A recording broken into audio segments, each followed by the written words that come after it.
আচ্ছা, তো একটু প্রবলেমের জন্য আমাদের ভিডিওটা আলাদা হয়ে গেছে। যাই হোক, তো কার্বন ডাইঅক্সাইড গ্যাসের ক্ষেত্রে যে সিভির মান নির্ণয় করার কথা ছিল, সেটা সিভি ইকাল টু আর ভাগ গামা মাইনাস ওয়ান। এটা আমরা প্রমাণটা দেখছি। সূত্রটা হয়তো তোমাদের মনে আছে যে বিভিন্ন গ্যাসের ক্ষেত্রে সিভি কীভাবে নির্ণয় করা যায়, যে স্থির আয়তনে আপেক্ষিক তাপ, মোলার আপেক্ষিক তাপ। তো সিভি ইকাল টু আর ভাগ গামা মাইনাস ওয়ান যদি হয়, তাহলে আমরা কার্বন ডাইঅক্সাইড কী ধরনের গ্যাস? কার্বন ডাইঅক্সাইড হচ্ছে বহু পরমাণু গ্যাস। এটা এক পরমাণু নয়, দু পরমাণু নয়, এটা বহু পরমাণু গ্যাসের মধ্যে চলে যাবে। আর বহু পরমাণু গ্যাসের ক্ষেত্রে আমরা গামার মান নির্ণয় করছিলাম 1.33। আচ্ছা, তো বাকি সব কিছু কমন মান। আর এর মান 8.314, গামার মান 1.33 আর -1। তো এটা ব্যবহার করে আমরা পেয়ে গেলাম 25.1। আরেকটা কথা এখানে, যে সিপির মান নির্ণয় করতে হবে। সিপি সমান আমরা জানি CV plus R, CP equal to CV plus R. আমরা এখানে সিবির মান জানি, আগের অঙ্কে করলাম যে 25.19, আর আর এর মান 8.314 মিলে 33.51 জুল পার মোল পার কেলভিন। এটা হচ্ছে সিপির মান। কার ক্ষেত্রে? কার্বন ডাইঅক্সাইডের ক্ষেত্রে। এরপরে আসেন নাইট্রোজেন গ্যাসের ক্ষেত্রে। নাইট্রোজেন গ্যাসের ক্ষেত্রে একই সূত্র ব্যবহার করব, আর বাই গামা মাইনাস ওয়ান। গামার মান, নাইট্রোজেন কয় পরমাণু গ্যাস? 2 পরমাণু গ্যাস। আর দ্বিপরমাণু গ্যাসের ক্ষেত্রে গামার মান হয় 1.4। এই তো গামার মান ব্যবহার করে এখানে সিভির মান আমরা বের করছি। এরপরে যে জিনিসটা থাকে, CP equal to CV plus R. তো এইভাবে আমরা এইখানে সিভির মান প্লাস আর এর মান যোগ করছি। তো এইভাবে আমরা যে কাজটা করতে পারবো, সহজেই কোনো গ্যাসের সিপি বা সিভির মান নির্ণয় করতে পারবো। এক্ষেত্রে দেখো, একটু খেয়াল করে দেখো, এখানে আমার তাপমাত্রার প্রয়োজন নাই, চাপের প্রয়োজন নাই, কিছুর প্রয়োজন নাই। যে কোনো গ্যাসের সিপি সিভির মান খুব সহজে নির্ণয় করা যাবে। এরপরে আমরা যাব যে প্রশ্নটা ছিল, সে প্রশ্নে যাব, যে গ্যাসের আয়তন হঠাৎ করে যদি দ্বিগুণ হয়ে যায়, সেক্ষেত্রে চাপ কত? প্রশ্নটা ছিল এইটা। 2 নম্বর প্রশ্নের যে কোশ্চেনটা ছিল, সেটা হবে যে তোমার গ্যাসের চাপ কত। তো আমি যেটা আগের লেকচারগুলোতে বলছি, যে তোমরা প্রশ্নটা দেখার পরে প্রশ্নগুলো তুলো, খাতায় কপি করো, করার পরে যেটা করবা, যে আগেই আমার এই সলিউশনগুলো দেখবা না, প্রথমে যে কাজটা করবা, যে নিজেরা সলভ করার চেষ্টা করবা। করার সময় যখন আটকে যাবো, তখন ভিডিওটাতে দেখেই প্রবলেমগুলো সলভ করো। তো আশা করি তোমাদের হাতে এটা আগেই কপি করা আছে, যার জন্য আমি এটা বারবারই প্রশ্নগুলো বলিনি। তারপর বলে দিচ্ছি এখানে, যে এই প্রশ্নে চাওয়া হয়েছিল 2 নম্বরের ক প্রশ্নে, 2 নংয়ের ক প্রশ্নে চাওয়া হয়েছিল যে চাপ কত। তো আমরা জানি, আমি আগেই বলছিলাম যে দেখো, এই প্রক্রিয়াটা হচ্ছে হঠাৎ করে আয়তন দ্বিগুণ হয়েছে। যদি আয়তন হঠাৎ করে দ্বিগুণ হয়, তাহলে আমরা যে জিনিসটা জানি, যে রুদ্ধতাপীয় প্রক্রিয়ায় চাপ ও আয়তনের যে সূত্রটা আমরা জানি, সেটা P1 V1 power to the gamma equal to P2 V2 power gamma. তো এই সূত্র থেকে আমি P2 চাই, তাহলে P1 V1 পাওয়ার গামা ভাগ V2 পাওয়ার গামা। মান এখানে দেওয়া আছে। P1 ছিল 2 অ্যাটমসফিয়ার, V1 ছিল 2 লিটার, V2 বলছে আয়তন দ্বিগুণ হয়ে গেছে, তার মানে 2V1 4 লিটার। এখানে মানটা না বসালেও চলবে। এখানে আমি যদি এরকম করে দিতাম, যে V1 এর মান V1 রাখলাম, আর V2 এর মান 2V1 পাওয়ার গামা দিতাম, তাও হইতো, এভাবেও করা যাইতো। T1 এর মান 27 ডিগ্রি সেলসিয়াস, সেটাকে কেলভিনে নিলে 300 কেলভিন। নাইট্রোজেন গ্যাস, নাইট্রোজেন দ্বিপরমাণু গ্যাস, গামার মান 1.4। P2 এর মান এবং T2 এর মান বের করতে হবে। এখান থেকে আমরা এই সূত্র ব্যবহার করে মানগুলো বের করছি, তোমরা দেখতে পাচ্ছ। এরপরে আসে যে তাপমাত্রা। দেখো, যেহেতু রুদ্ধতাপীয় প্রক্রিয়া, তাপমাত্রা যে ফর্মুলাটা আমরা জানি, সেটা কীরকম ছিল? T1 V1 power gamma minus 1, T2 V2 power gamma minus 1। তো এই ফর্মুলাতে T2 চাওয়া হয়েছে, T2, তাহলে আমরা এখানে কি করব? T1 V1 power gamma minus 1কে ভাগ দিব, T1 V1 power gamma minus 1কে ভাগ দেবো V2 পাওয়ার গামা মাইনাস 1। এখানে সব কিছুই, তাপমাত্রা মান 300, তারপরে তোমার আয়তন V1 ছিল 2, V2 ছিল 4, গামার মান 1.4, কারণ এটা হচ্ছে নাইট্রোজেন গ্যাস। বাকিটা প্রবলেম সলভ করার পরে 227.36 কেলভিন। আচ্ছা, একটা জিনিস খেয়াল করে দেখো, যে রুদ্ধতাপীয় প্রক্রিয়া যখন আয়তন বাড়ছে, তখন তাপমাত্রা আগে ছিল 300, পরে কিন্তু 227 হয়ে গেছে। 227.36, অর্থাৎ তাপমাত্রা, রুদ্ধতাপীয় প্রক্রিয়া আয়তন বাড়লে তাপমাত্রা কি হয়ে যায়? কমে যায়। আমাদের পরবর্তী যে প্রশ্নটা ছিল, সেখানে বলা হয়েছিল যে যদি আয়তন 1/3 হয়, তবে তাপমাত্রা কত? যদি আয়তনের কথা বলা হয়েছিল কি, একটু আমাকে চেক করতে হবে প্রশ্নটা। মনে হচ্ছে এখানে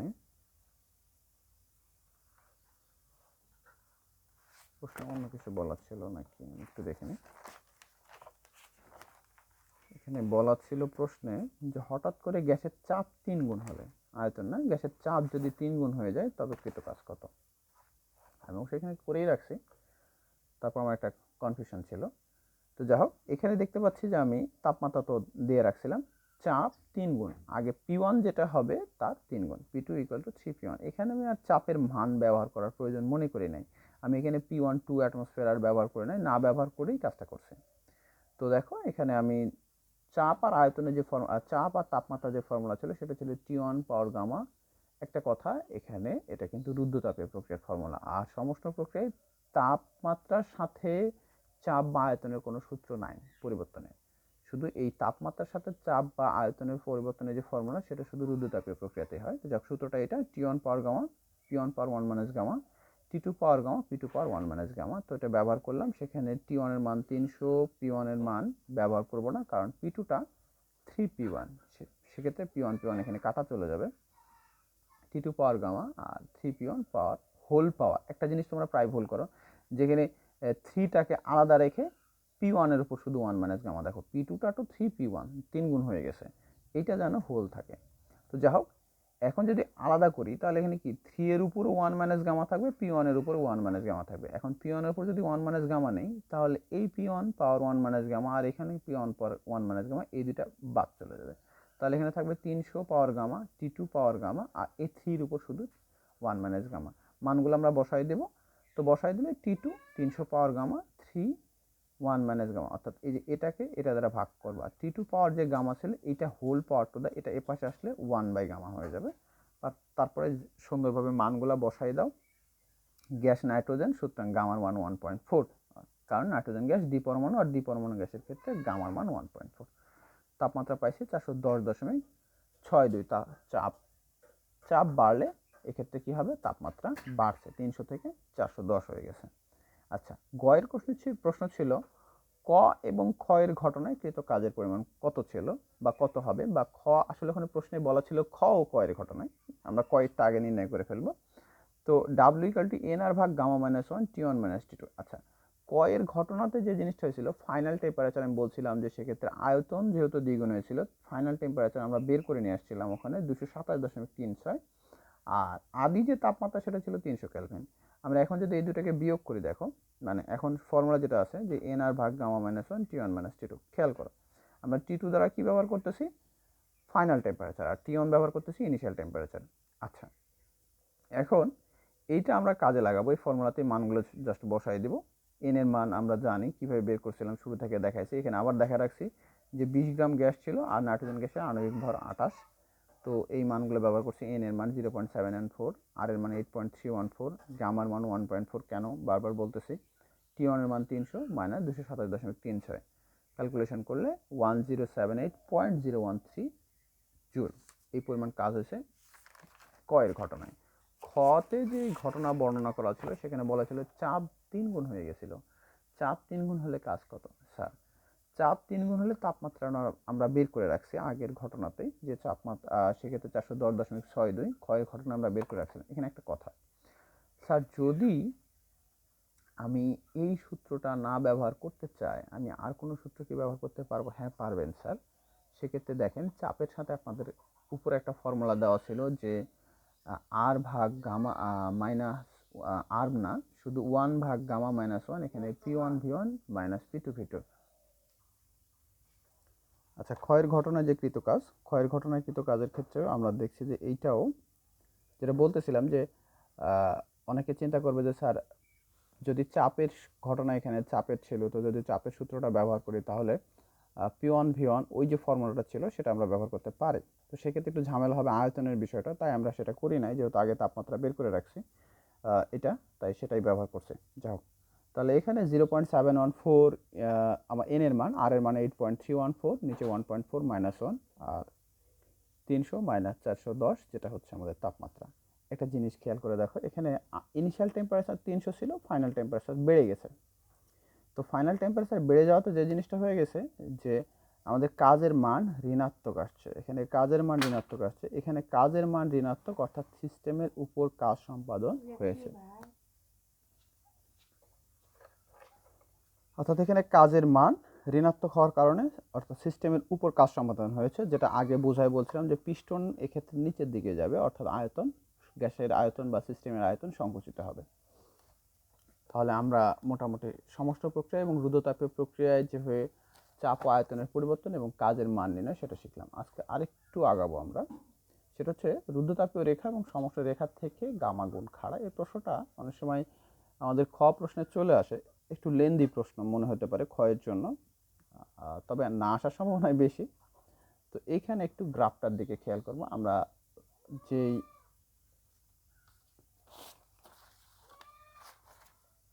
আমি একটু দেখাই যে আমরা যখন কোনো বক্ররেখা তৈরি করি,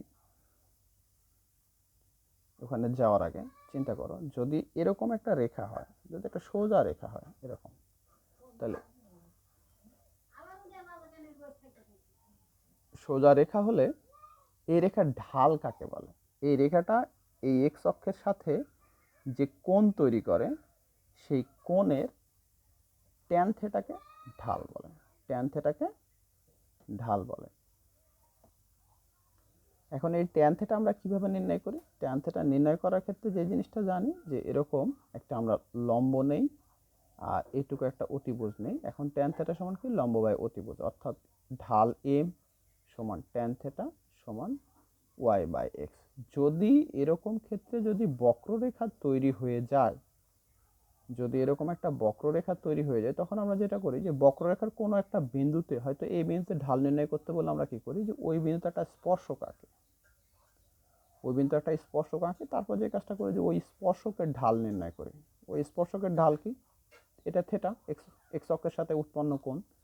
তাহলে যে জিনিসটা হবে, এই এই বক্ররেখার এই বিন্দুতে যে ঢাল সেটা হবে কি? ওই বক্ররেখার ওই বিন্দুর যে স্পর্শক তার ঢাল। এখন এই তার ঢাল কত হবে? একইভাবে M equal to tan theta equal to এই থেকে এতটুকু ডিস্টেন্স যদি এক্স হয় আর এতটুকু ডিস্টেন্স যদি ওয়াই হয়, তাহলে আমি লিখতে পারবো ওয়াই বাই এক্স। তো এইভাবে আমরা কি করি যে বক্ররেখার ঢাল নির্ণয় করতে পারি। তো এটুকু একটু বুঝে রাখো। এরপরে যে বিষয়টা থাকে সেটা হচ্ছে এখানে আমরা রুদ্ধতাপীয় রেখে, সমস্ত রেখে এবং কী করে গামা গুণ খাড়া হয় সেটা একটু দেখব। তো আর একটু বিষয় আমি একটু বুঝাতে চাই, সেটা হচ্ছে যে কোনো রেখার যদি ঢালের মান বেশি হয়, দেখো ট্যান 30 ডিগ্রির মানের চাইতে কিন্তু ট্যান 60 ডিগ্রির মান বেশি। তার মানে যদি যদি আমার একটা রেখার ঢাল M1 হয়, একটা রেখার ঢাল যদি M2 হয়, তাহলে ট্যান 30 ডিগ্রির চাইতে 60 ডিগ্রির মান বেশি, তার মানে M1 এর চাইতে M2 মানটা বেশি। আর এই দেখো থেটার মান যদি বাড়তে থাকে, থেটার মান যদি বাড়তে থাকে তাহলে রেখা কি হয়? খাড়া হতে থাকে। তাহলে আমরা বুঝবো রেখা তত কি হচ্ছে? খাড়া হচ্ছে। তাহলে যার ঢাল বেশি সেই রেখা তত বেশি খাড়া, যার ঢালের মান বেশি সেই রেখা তত বেশি খাড়া। ওকে, এখন আমরা আসি, এখানে দুটো রেখা আছে, সমস্ত রেখা। সমস্ত রেখার ক্ষেত্রে আমরা যে সূত্রটা জানি পিভি ইকুয়াল টু কে বা পিভি সমান ধ্রুবক। এখানে চাপ আর আয়তনের মধ্যে যদি সম্পর্ক নেই, তাহলে আমি যেটা করতে পারবো যে পি বাই ভি। তো আমাদের যেটা টার্গেট যে পি ভার্সেস ভি রেখার ঢাল। তোমাদের মধ্যে মনে আছে যে সরল রেখার ক্ষেত্রে তোমরা যখন নির্ণয় করছো যে ওয়াই আর এক্স এরকম একটা যদি গ্রাফ থাকতো, তার ঢাল নির্ণয় করার জন্য কি করতাম আমরা? যে ডিফারেন্সিয়েশন করে ডিওয়াই বাই ডিএক্স নির্ণয় করতাম। ডিওয়াই বাই ডিএক্স নির্ণয় করলে ওই রেখার ঢাল নির্ণয় হয়ে যায়। আর কেন হয় সেটা নিশ্চয়ই জানো, এটা আমি আর নতুন করে বুঝাবো না। তো এখানে আমরা কি করব, পি আর ভি এর যেহেতু রেখা পি আর ভি, তাহলে আমি এখানে নির্ণয় করতে হবে কি? যদি ওয়াই আর এক্স হতো তাহলে আমি ডিওয়াই বাই ডিএক্স নির্ণয় করতাম। এখানে আমার টার্গেট হবে ডিপি ডিপি ভাগ ডিভি।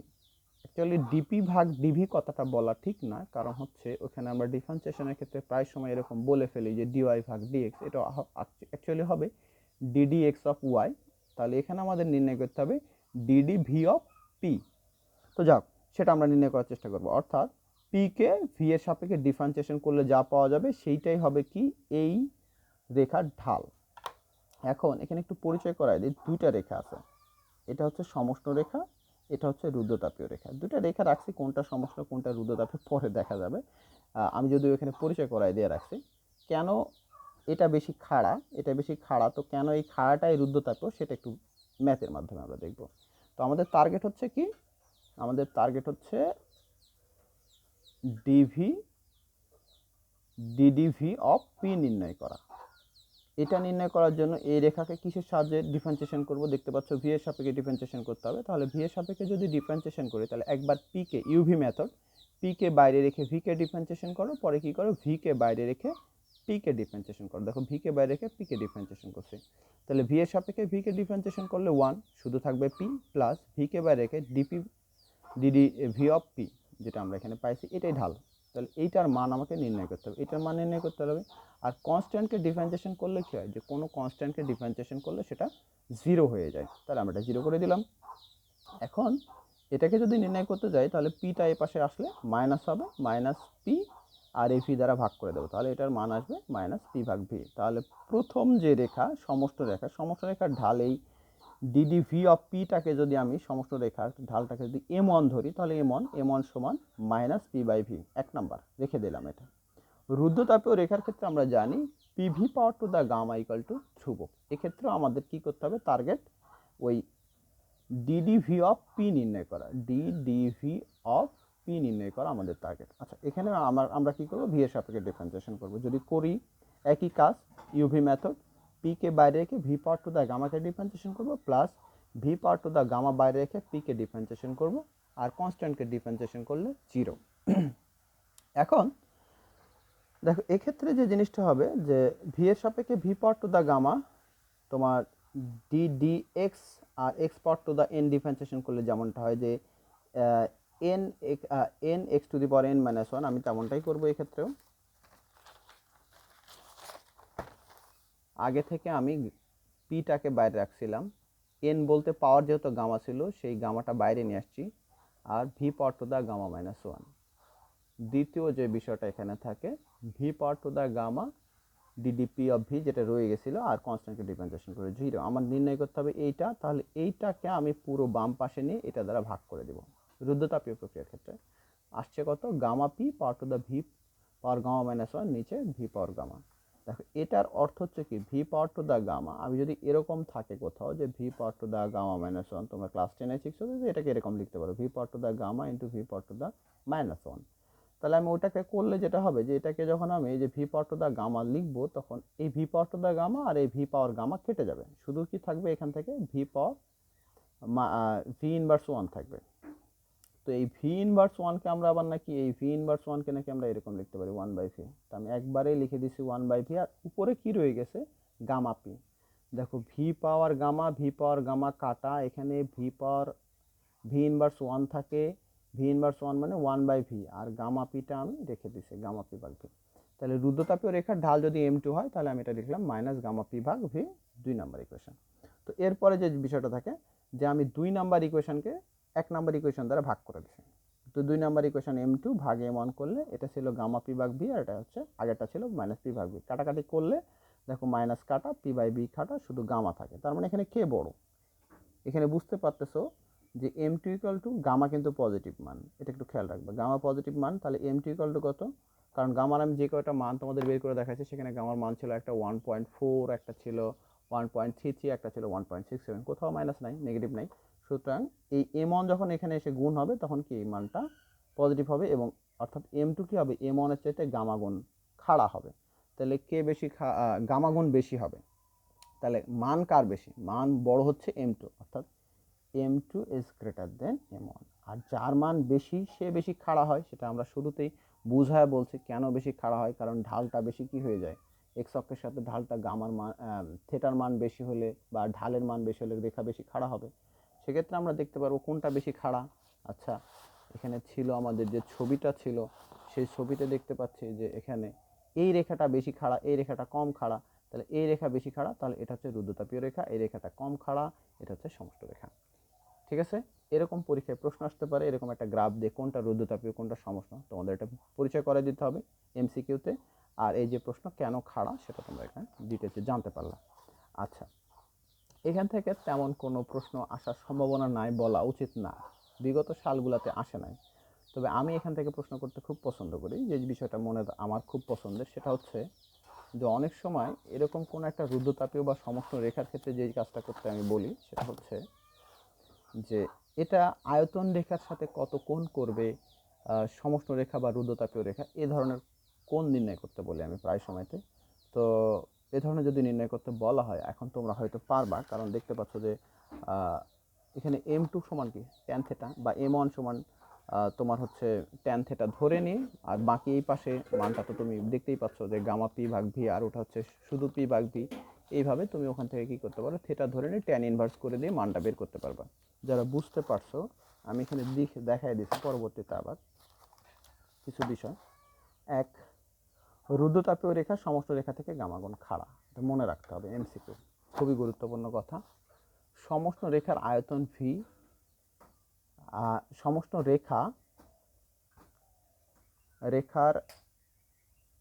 সমষ্ণ রেখার আয়তন ভি রেখার সাথে উৎপন্ন কোণ। অ্যাকচুয়ালি কথাটা এরকম ভাবে না লিখে যদি লিখতাম এভাবে, যে সমষ্ণ রেখা আয়তন রেখার সাথে আয়তন রেখার সাথে সমষ্ণ রেখা আয়তন রেখার সাথে উৎপন্ন কোণ, আয়তন রেখার সাথে উৎপন্ন কোণ থেটা হলে ট্যান থেটা সমান তুমি লিখতে পারবা মাইনাস পি বাই ভি। এটা একটা ব্যাপার যে ওই বিন্দুতে, এক্ষেত্রে একটা জিনিস খেয়াল রাখবা, ওই বিন্দুতে চাপ কত। কথার কথা যে আমি বললাম যে রেখাটা এরকম, আমি এই বিন্দুতে চাইলাম, তো তাইলে আমাকে যে কথা এখানে চাপের মান আয়তনের মান এই বিন্দুতে কত, এই বিন্দুতে চাপটা কত। দেখো এই বিন্দুতে চাপ যেহেতু পিটা এই পাশে লিখি আমরা, ভিটা এই পাশে লিখি, তাহলে এতটুকু হবে কি, এতটুকু হবে গ্রাফে যেটা দেখাবে ততটুকু হবে তোমার চাপ, আর এতটুকু হবে আয়তন। আর একটা খেয়াল করে দেখবা, যেহেতু মাইনাস আছে, ট্যান থেটা বা ঢাল যদি নেগেটিভ হয় তাহলে রেখাটা কি হয়, তোমার রেখাটা হচ্ছে কোণের মানটা কীরকম হয়, স্থূল কোণ হয়। সুতরাং এখানে যে কোণের মানটা, থেটার মানটা পাবা, সেটা অবশ্যই কী হবে, 90 ডিগ্রির চেয়ে বেশি হবে। রুদ্ধতাপীয় রেখার আয়তন, রুদ্ধতাপীয় রেখার আয়তন রেখার সাথে উৎপন্ন কোণ, রুদ্ধতাপীয় রেখার আয়তন রেখার সাথে উৎপন্ন কোণ, এখানে এই একই ঘটনা রুদ্ধতাপীয় রেখার ক্ষেত্রে হইলে সূত্রটা শুধু সেম থাকবে, কিন্তু গামা গুণ হয়ে যাবে, যে গামা গুণ খাড়া তাই গামাটা গুণ হয়ে যাবে। এখানে আমি থেটা না দিয়ে আলফা দিছি। এটা ছিল আমাদের ইয়ার ক্ষেত্রে, সমস্ত রেখার ক্ষেত্রে বিষয়টা আমি বোঝানোর চেষ্টা করছি। আর এটা হচ্ছে দেখো তোমার হচ্ছে রুদ্ধতাপীয় রেখার ক্ষেত্রে একটু খেয়াল করে দেখো, আমার এখানে থেটার মানটা আর এখানে আলফার মানটা কিন্তু তুলনামূলক বেশি হবে। তো যদি একটা নির্দিষ্ট পয়েন্টের ক্ষেত্রে বলা হয়, তাহলে সেই পয়েন্টে অবশ্যই রুদ্ধতাপীয় রেখার ঢাল সমস্ত রেখার ঢালের চাইতে বেশি হবে। তো এইটা বিষয়টা একটু খেয়াল রাখবে তোমরা। আচ্ছা, এরপরে আসি আমরা, আজকে আর আগাতে চাই না, আজকে এই পর্যন্তই থাক। তো নেক্সট লেকচারে আবার কথা হবে। ভালো থাকো সবাই, আল্লাহ হাফিজ।